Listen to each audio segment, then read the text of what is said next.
A little bed, a little rise makes a man healthy and wise. Welcome to another delightful episode on the program Morning Echo right here on Wonderland Television, where enthusiasm is the word. It is often said that when you arise in the morning, think of what a precious privilege it is to be alive, to breathe, to enjoy, to love, and to enjoy. If you do that, you're sure to have a beautiful day. Morning Echo surely brings to you different segments ranging from fitness, health, studio discussion, entertainment, and sport updates. On today's episode, we are going to be focusing more on the studio discussion.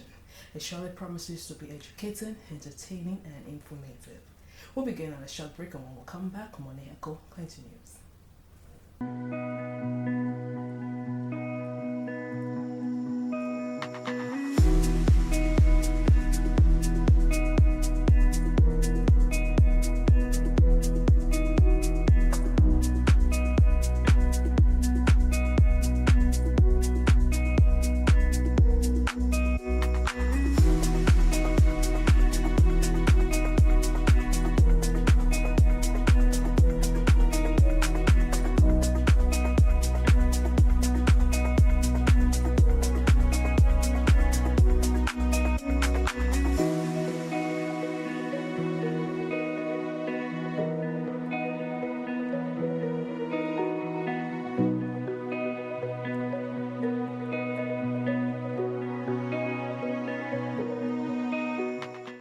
Welcome back from the break. If you're just tuning in, this is Morning Echo right here on Wonderland Television. Today on this program, we're going to be talking about Women's International Film Festival Nigeria 2024. It is said that what is what's doing well is what's doing well. And it's said when you empower a woman, you've empowered the world. I have here with me the festival director of the Women's International Film Festival, Caroline Seaman. You're welcome to the program. Thank you so much for having me. It's a pleasure to be here. It's a pleasure to have you. So without further ado, let's just go straight to it. We're out of curiosity, and I'm sure our viewers also want to know what inspired the creation of this festival and how has it evolved over the years? Thank you for that question. The Women's International Film Festival is an initiative of the Girl Nation Academy.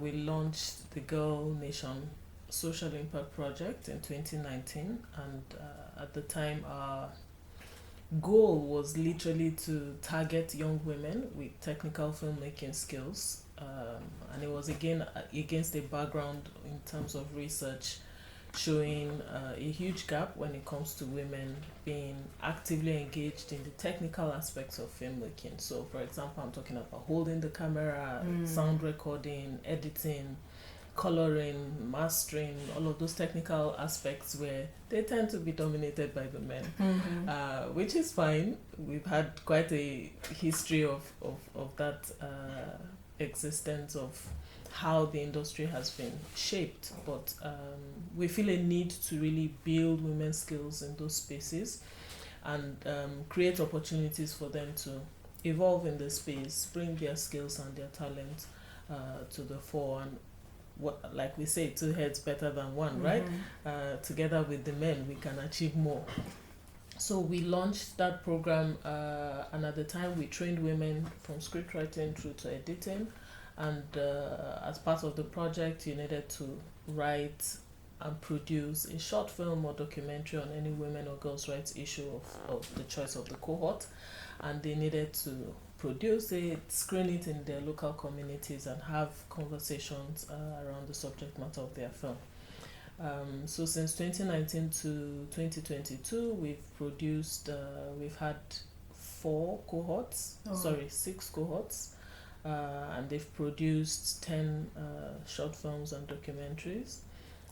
We worked with young women in University of Abuja, Bayero University, Kano, and University of Calabar in Nigeria. And the ladies produced really great and inspiring films, really powerful stories that we put into international film festivals. And they started to win selections. They won awards, and we thought, international level? Countries like Belarus that some of the ladies didn't even know existed on the map, countries like the UK, Toronto Women's International Film Festival, Los Angeles Women's International Film Festival. Wow. Even in the middle of the COVID, their films were screening in international film festivals that happened virtually. That's very impressive. Which was really impressive, and we thought that was so powerful, such a small project becoming so global in terms of its reach, and we thought, how can we give this experience back? And that was what inspired us to launch the Women's International Film Festival in Nigeria, which we acronym WIFIN. We launched it in 2022. It was literally the first of its kind, not only in Nigeria but in West Africa, which we saw as a challenge to see how we could not only inspire this new move and this platform, but also to showcase, the power of women behind the camera. And it's been a great experience. The first festival was really successful. Oh. We had, even though it was a little after the COVID, a lot of the filmmakers couldn't travel, but we had a good representation of the embassies in the country who were able to be there, celebrate the films from their countries, receive awards for winners from their countries. We had over 3,000 film submissions from over 130 countries in the first edition, which speaks volumes. Yeah, it does speaks volumes. It speaks volumes. I'm hearing this too for the first time. Exactly. So that has been a really touchlight bulb moment for us, and we feel, how can we sustain this? How can we grow this? How can we leverage this to build a strong community of women filmmakers in Nigeria who are able to connect to their peers globally and together really chart a whole new cause for women filmmakers around the world. So it's really been a great experience for us. Honestly, I must commend you on your giant strides and stellar record. So They said when you empower a woman, you've empowered the world. True. Now let's go into our next question. It says, how does this festival contribute to the cultural and artistic landscape, and how does this impact those to the Nigerian film industry? That's a very, very big question for us now, especially considering the theme of this next edition of the Women's International Film Festival is actually women, culture, and film. And we chose that theme because we really wanted to highlight the intersections between issues around women, gender, the impact of culture on women in terms of how I feel like culture, when it impacts women, is double pronged. There's the whole aspect that is it's a whole positive. We know the importance of culture, the fact that women get to be able to not only hold culture, but because of their overarching role as homekeepers, they tend to pass those cultural values to their children, and that's how it moves from generation to generation. So there's that whole good positive perspective of culture and the impact on women, but then we also have the negative. We know how some of our cultural practices, beliefs, and social norms have a way of limiting women in terms of what can they achieve, how far can their ambitions take them, what do they have the freedom and leisure to explore in life.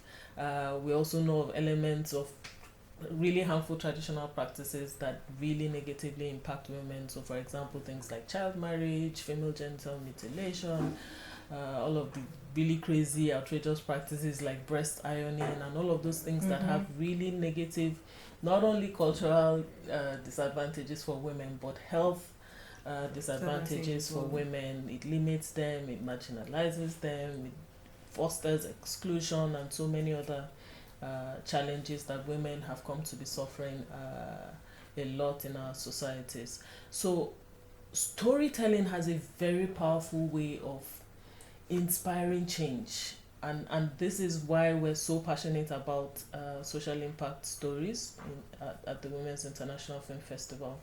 Because beyond the whole space of entertainment, which we're so grateful for media giving us that space, we also know the value of edutainment. When you're able to use stories to educate, you're able to use stories to inspire, you're able to use stories to call out, bad practices, and sort of inspire a whole range of changed behaviors, changed attitudes, and storytelling has this powerful way of creating, you know, those things we talk about, subliminal messages, where a lot of things are weaved into the beautiful films you watch, but at the end of the day you find yourself questioning the things that you thought were okay with you from the start. And that's how powerful film and audiovisual content in general can play a huge role in shaping our communities and transforming some of those negative cultural practices. I really love that part where you said changing the narrative, changing those societal norms that has impounded women to doing the best of their abilities. Yeah. But let's go on the lighter one now. Can you share some of those highlights from the past editions that has occurred in the past? Viewers will want to know. Yeah. I think for me, one of the biggest learnings from the first festival would be the highest film submissions we got at WIFN came from Iran. Never in my wildest dreams did I imagine we would have such a huge population of women directors in such a country like that. Yes, they were women directors. And research has really come to show that the best directors in the world, female directors, are actually from Iran. Wait, is it Nigerians in Iran? Nope. These are Iranians in Iran. Some of them are across Europe. Some of them are in the US. But really Iranians. And I'll give you an example. So the film submission platform we have is a global platform that allows you to submit your films. We get to grade them, score them, and all of that on the platform. So it's wholly digital, right? They have to submit their films on that platform. And we discovered that a lot of the submissions from Iran were from men. So the films were submitted by men, even though they were directed by women, produced by women. And again, for a country like Nigeria, where we're talking about women being behind, women not having spaces, it's a big learning for us there. Women have even greater restrictions in a country like Iran compared to Nigeria, at least. But the women seem to have built a support system that still puts them out there, gives them opportunities. So maybe they are not online to know what's happening or which festival to put their films in, but their men have become gatekeepers for them, which is so powerful because we don't have that. Bring that to Nigeria. Instead, many Nigerian films at the festival were disqualified because they didn't even meet the criteria. Because the criteria for submissions are that your film have to be produced by a woman, directed by a woman, or written by a woman, and you should have a minimum of 60% of your film crew, not just your cast, being women. And a lot of the films from Nigeria were films by men, and they still submitted it. Which speaks volumes. So there's a lot of learning we took from that, which we were able to share with the festival audience during the festival. Another big highlight for me is seeing young people. I think the youngest submission the submission we had from the youngest filmmaker in the first edition was from a 16-year-old from India.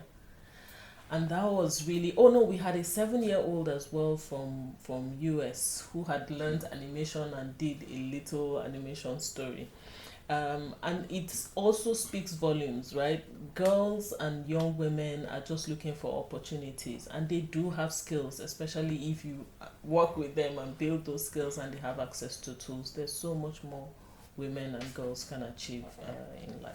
All right, I'll just ask you to order on that. We'll be going on a short break and we'll come back when the echo continues.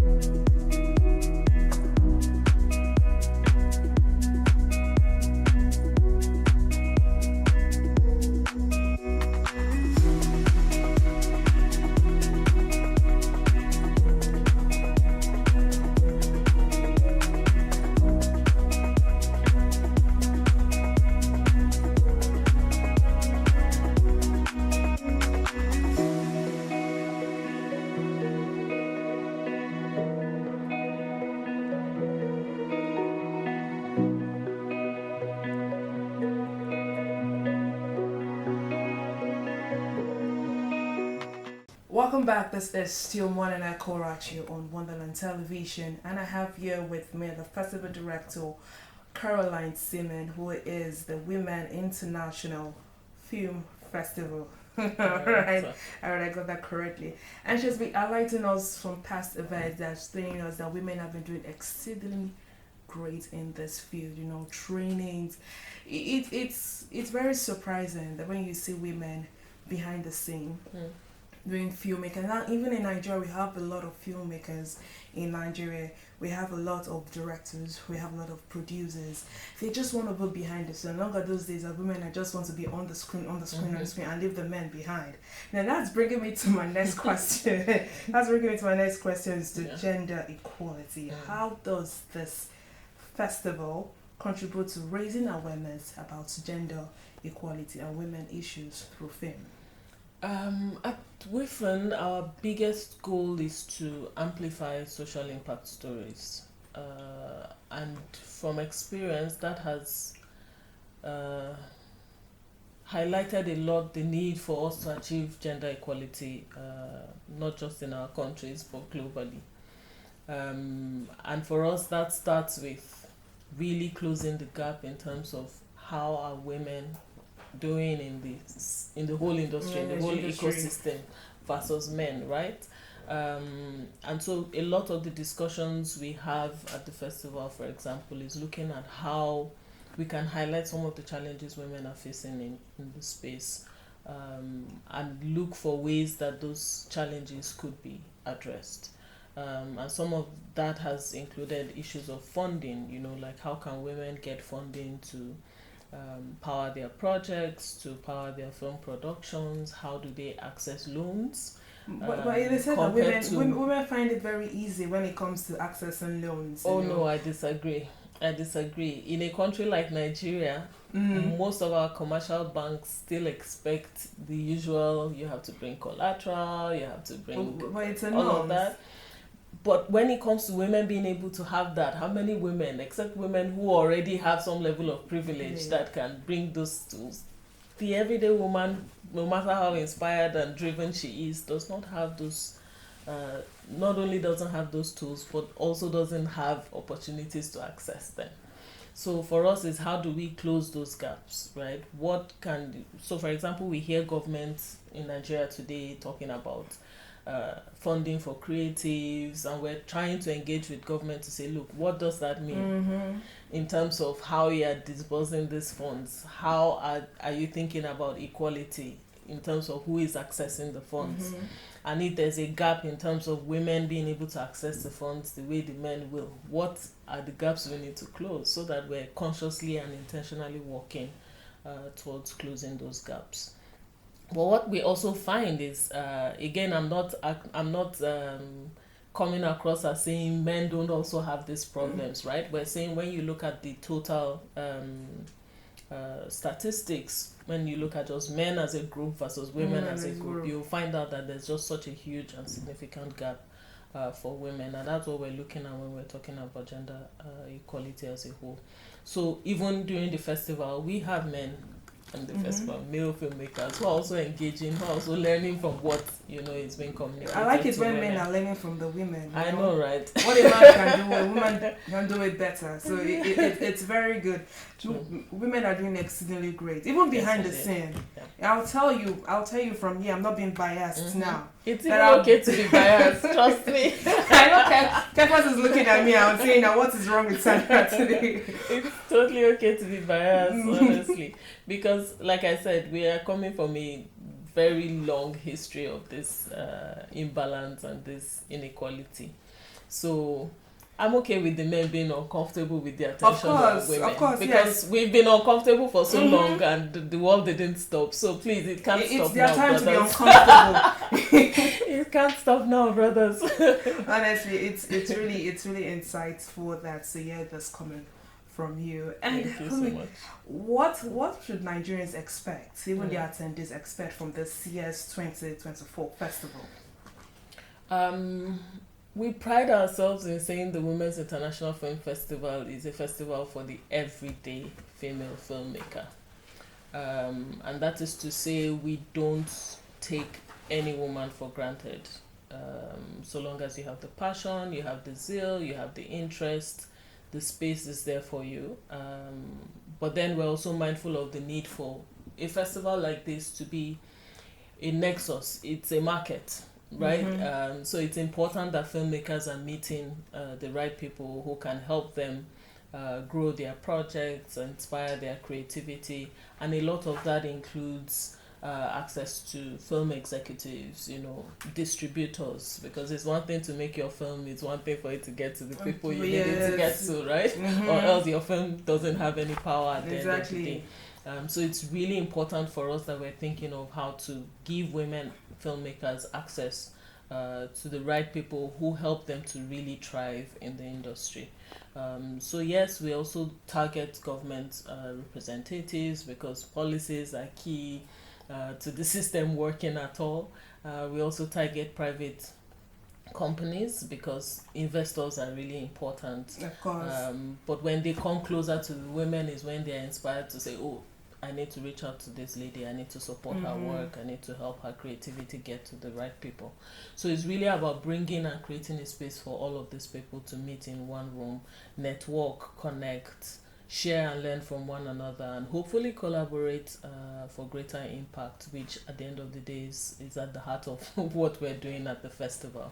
We also target students, so students in universities, students in secondary school. In fact, during the festival, we'll be having a special girls' screen time where they'll be watching animations and having discussions around some of the social issues in those films, because we just believe that we can't overlook any opportunity to inspire, and motivate, because young girls need to see models, they need to see successful women who inspire them to say, look, I can also create impact by being a filmmaker.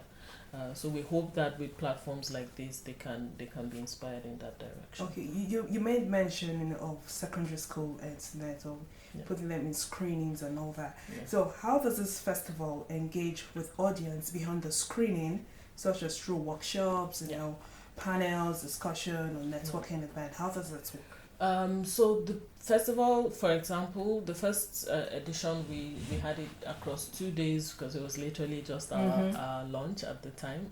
This time around we have 4 days, and our strategy is to screen the films according to the continents. So we're having things like Africa, Asia Day, we have North and South America Day, Europe and Oceania Day, and that allows us to just screen the specific films within those continents and helps us engage with the embassies. But more importantly, even though many people can't travel because of the economic situation globally, not just in Nigeria, we're also running the festival as a hybrid event. So that allows us have not just a small physical community present at the festival, but also a global community that's connecting online and engaging online. And that also allows some of our filmmakers experience how their films are screened in the room and how the conversations are going, but also that some of the workshop sessions and panel discussions we have give a very vibrant space for women to just speak. Remember I said this is for the everyday filmmaker. I feel like there's not enough spaces for female filmmakers to even express themselves, to express their challenges, and we want to be able to create that space where they're able to really unburden, right, and get access to the places that support them the most. So it's really going to be a powerful 4 days of really creative exchanges. All of these activities are interwoven nicely, so people have a lovely and engaging experience throughout the festival. And more importantly, we just celebrate women. I'm most excited about the festival awards. We get to award filmmakers the most outstanding filmmakers in 17 categories. Wow. Which is really huge. We're inspired by the Oscars in the way we award our filmmakers, because we feel, again, it aligns with our goals, right? Really highlighting those technical areas. So we have things like best cinematography, best production design. And all categories are for women. They are all for women. There we go again. We're unapologetically biased unapologetic about to recognize and celebrate women because we totally deserve it. Of course, we totally deserve it. And on that note, we'll be going for another short break. When we'll come back, Morning Echo continues.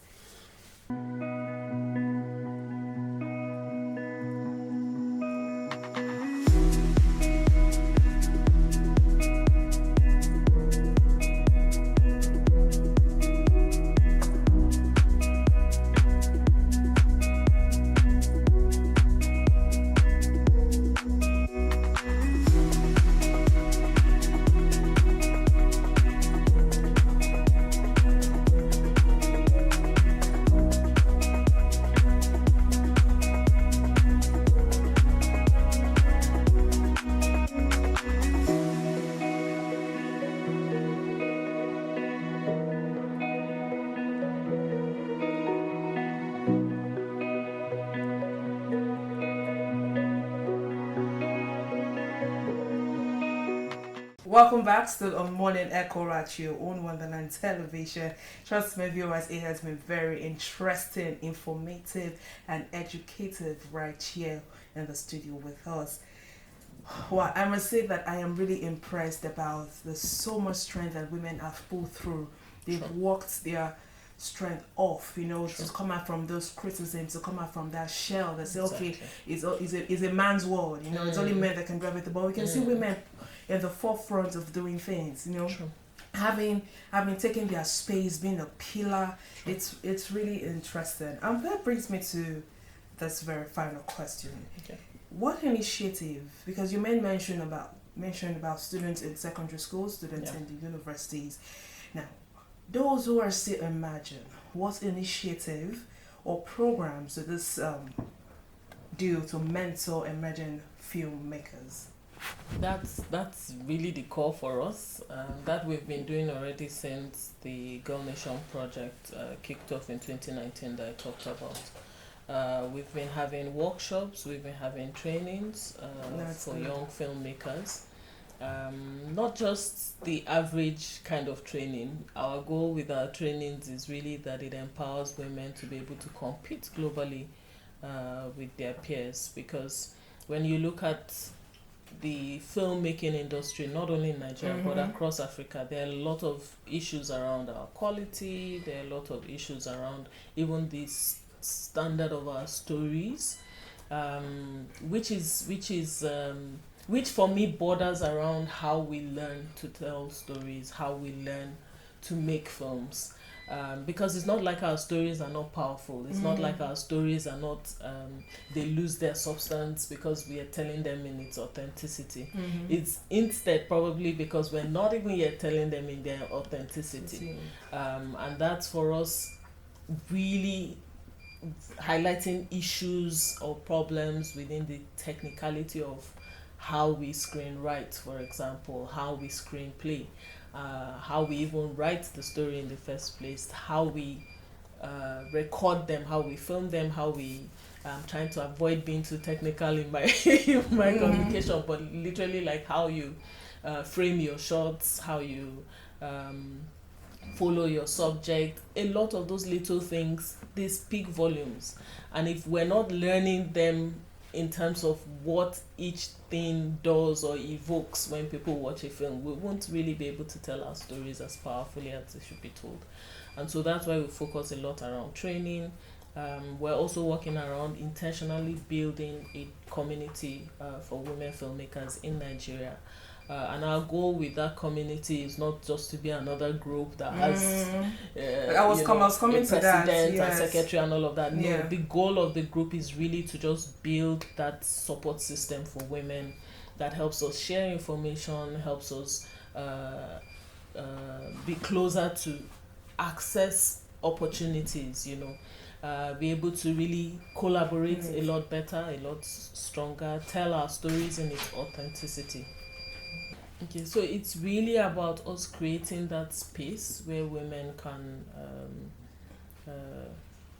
be true to themselves and give themselves the best and the right kind of support that helps them to just live, work, and thrive in the film ecosystem as a whole. And so we're excited about sustaining these trainings. We're excited about continuing to have some of the small events across the country where we will continue to not only strengthen that community but also bring younger people on board, and there's that mentorship and support system continuing to grow and empower women. So when is this program coming up for most of our viewers that wants to attend?